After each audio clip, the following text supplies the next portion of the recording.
Student, today we learn our first chapter हमारी भाषा। दादी जी कहानी सुना रही हैं। दादाजी फ़ोन पर बात कर रहे हैं। डाल पर बैठा कबूतर गुटरगू गुटरगू कर रहा है। बिल्लियाँ लड़ते लड़ते म्याऊं म्याऊं कर रही हैं। ये सब कुछ ना कुछ कह रहे हैं, मगर अपनी भाषा में, ठीक वैसे ही जैसे हम लोग बात करते हैं अपनी भाषा में।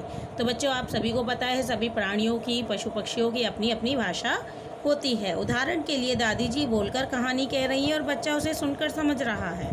तो इस प्रकार हमने जाना कि भाषा की सहायता से हम अपनी बात दूसरों तक पहुंचाते हैं व दूसरों की बात को समझने पर उसका भाव ग्रहण करते हैं। सभी प्राणियों की भी अपनी अपनी भाषाएं या बोलियां होती हैं।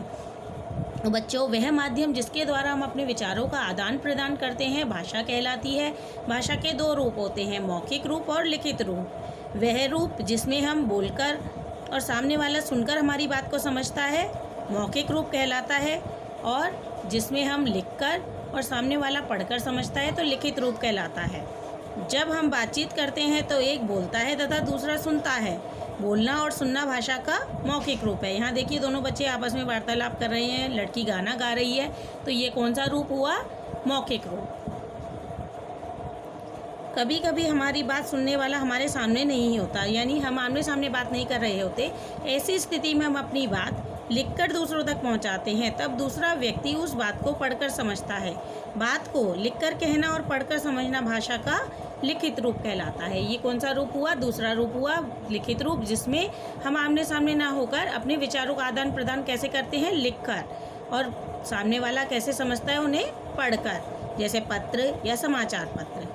भाषा को लिखने के लिए जिन निश्चित चिन्हों का प्रयोग होता है वे लिपि कहलाते हैं। हिंदी हमारी राष्ट्रभाषा है। हिंदी की लिपि देवनागरी है। सभी भाषाओं को लिखने के लिए कुछ निश्चित चिन्ह बनाए जाते हैं, जिन्हें हम लिपि कहते हैं। ऐसे ही हिंदी की कौन सी लिपि है? देवनागरी। सभी प्राणियों, मनुष्य तथा पशु पक्षियों की अपनी विशेष भाषा होती है। भाषा के दो रूप है, मौखिक और लिखित।